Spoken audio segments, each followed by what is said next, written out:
Hanoks are old houses that have preserved Korea's traditional beauty.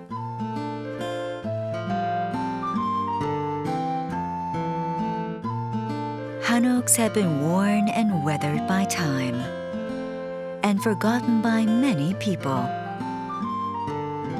After countless years, however, they have still maintained their original value and splendid legacies.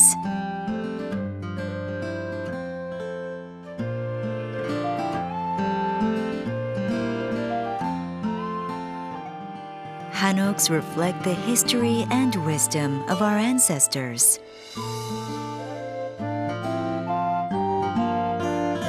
And Hwagyeongdang Bukchon is one of these well-preserved hanoks.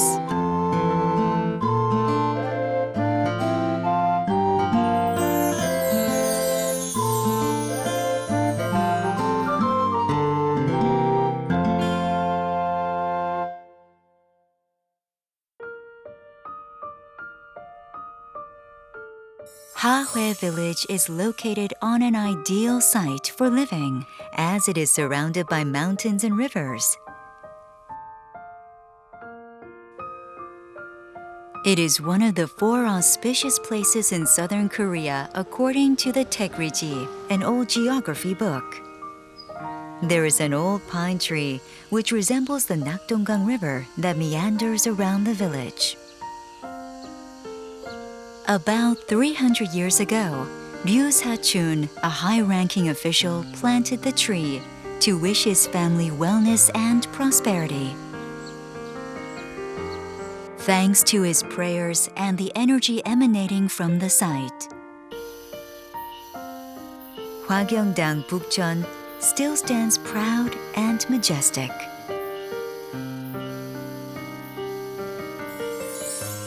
The origin of the house goes back to 1797, when Ryu Sa-chun established a small and a medium-sized men's quarters that were connected to each other. In 1862, his great-grandson Ryu Do-sung added a women's quarters, a larger men's quarters, sheds attached to the front gate, and a shrine, which completed the house. This large-scale private house exhibits the classic housing styles used by upper-class families in the past.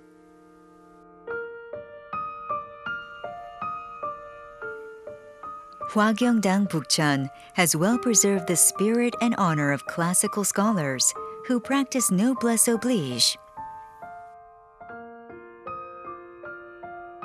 The house has also maintained the enduring virtues of family harmony, respect, loyalty, and filial piety.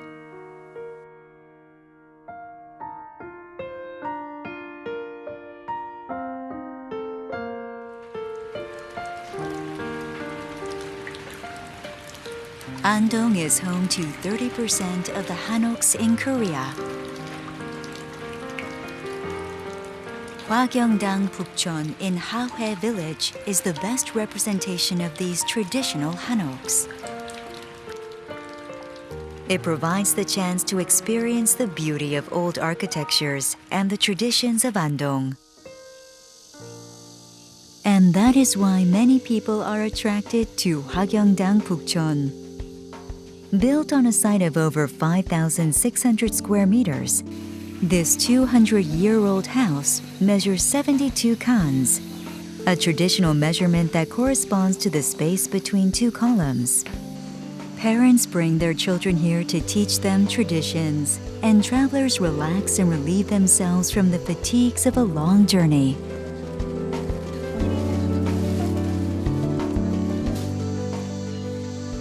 Others visit the house to seek peace and quiet as they explore the site.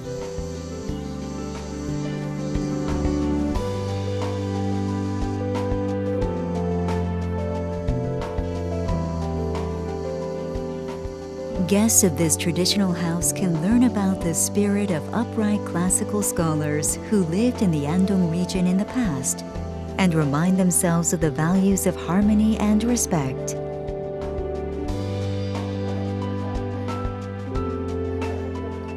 Amidst the relaxed and peaceful ambiance, visitors can expect to have a memorable experience.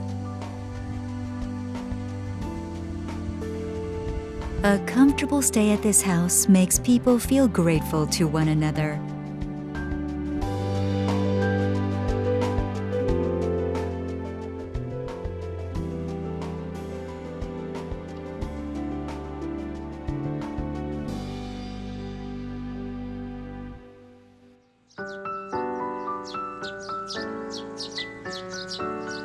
When you pass the lofty front gate, you will find a straw bag containing barnyard millet.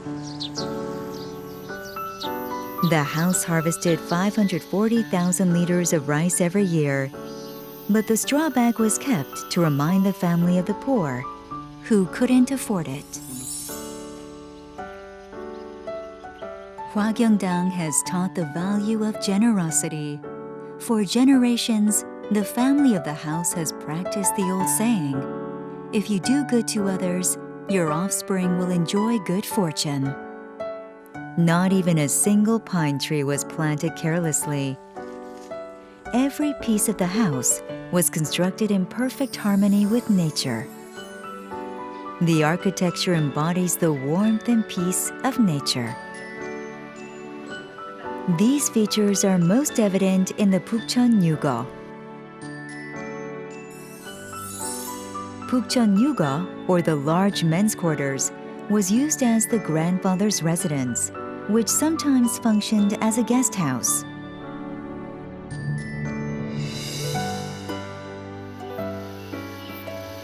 The veranda offers a clear view of Hahoe Village.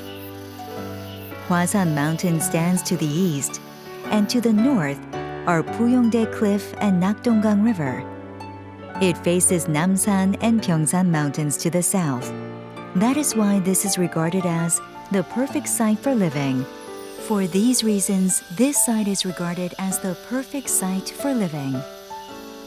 Along with Bukchon-daek, Hwagyeongdang Bukchon is composed of old structures that maintain traditional architectural beauty. Hwagyeongdang, the medium-sized men's quarters, was used as the residence of the head male of the family. Ryu Ijwa named the building Hwagyeongdang, which literally means family harmony and respect for the king and the elders, emphasizing filial piety and loyalty.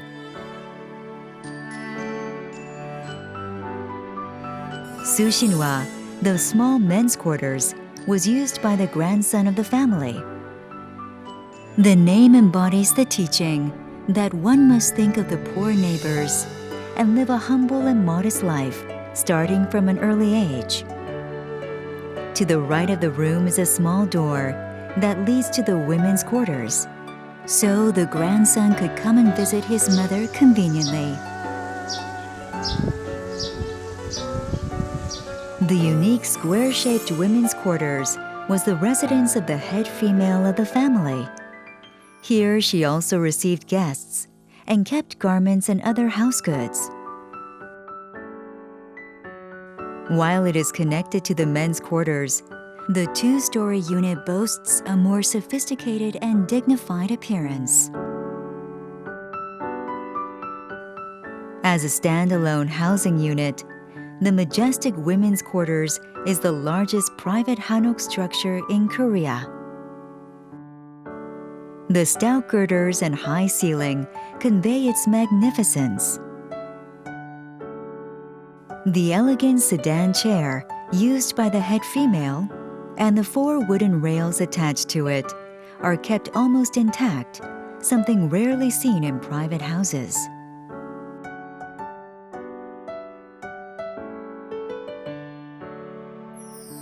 This house has survived through time thanks to the nature-friendly architectures, the family ancestors' wisdom, and their wish that their traditional spirit would be passed down to their offspring.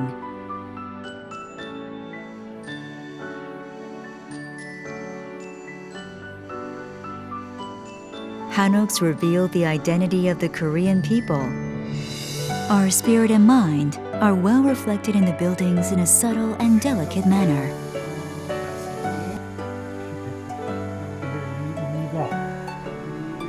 For local and foreign visitors who are interested and curious about Korean traditions, Hwagyeongdang will remain a proud, enduring legacy of Korea.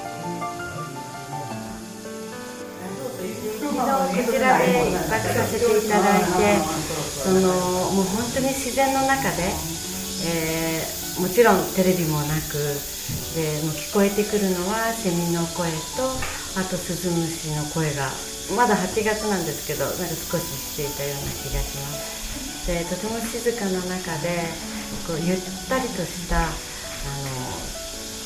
時間が過ごせて。すごくなんか心が洗われたような気がしました。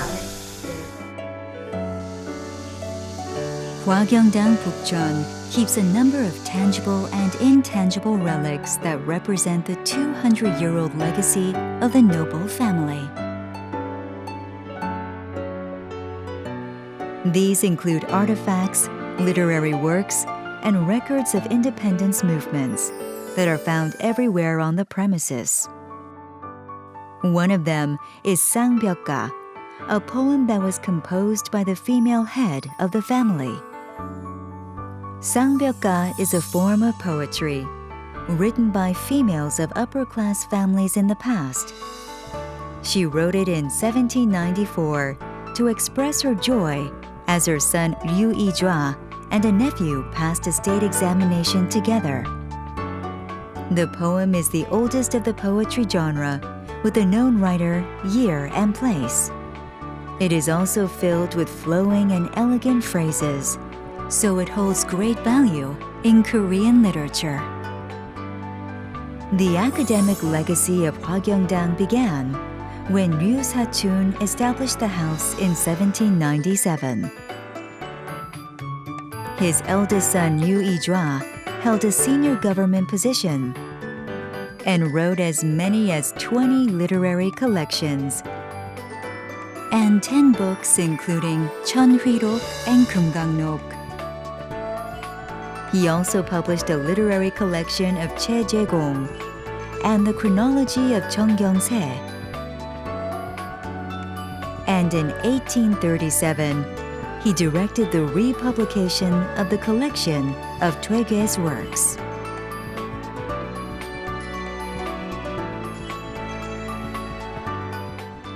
Hwagyeongdang is also known for the family's independence activities. In 1905, when Japan took control of Korea, Ryu Do-sung, the grandson of Ryu Ijwa, and a senior official, organized a militia to fight for his country. He also filed a petition to the government demanding the execution of 5 traitors. His patriotic spirit was passed down to his grandson, Ryu Young-ha, who led an influential independence group in 1941 when he was a high school student. He was caught acting as a liaison between anti-Japan militia and students staying abroad and was imprisoned.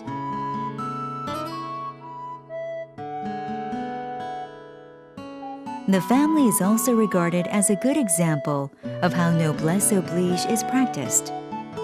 They have shared much with others through the generations. The nameplate Bukchon-daek was written by Kim Sung-gun, and Hwagyeongdang's nameplate is the work of Han Seok-bong, both noted calligraphers. The names reflect the family's humble and modest life, which is in line with the spirit of noblesse oblige.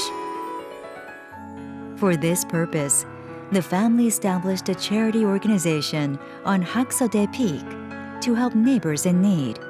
In 1859, when a boat carrying dozens of people overturned by strong currents, Ryu Do-sung saved their lives by throwing into the river logs of valuable pine that was kept dry for 3 years and saved to be used as columns or beams.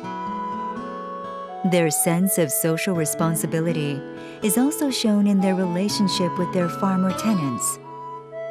Instead of building servants' quarters in Hwagyeongdang, They built the servants' houses in the village so the servants could enjoy free time after their work finished. And whereas the typical farm rent was 60 to 70% of output, Hwagyeongdang received only 50% or even 40% of the farm rent if the farmer was not doing well. When a peasant movement occurred in the late 19th century, the house remained safe because farmers knew the generosity and integrity of Ryu Do-sung. These are all about the true value of living a humble and modest life that has been passed down in the house.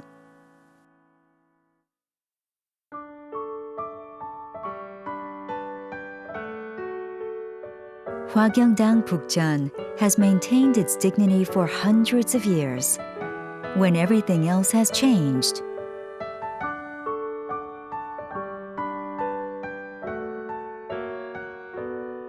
The carefully designed architecture has stood there in perfect harmony with nature.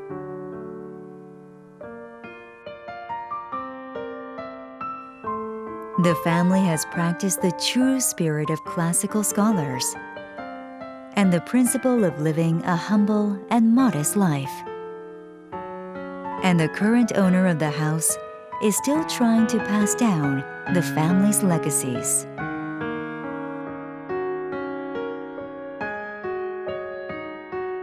What is it like to live a life as a keeper of an old house?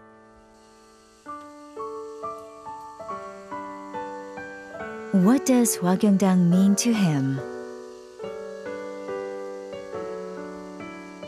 Maybe it is his destiny, as the eldest son of the family, to maintain the legacy and spirit of his ancestors and pass it down to the descendants as it is.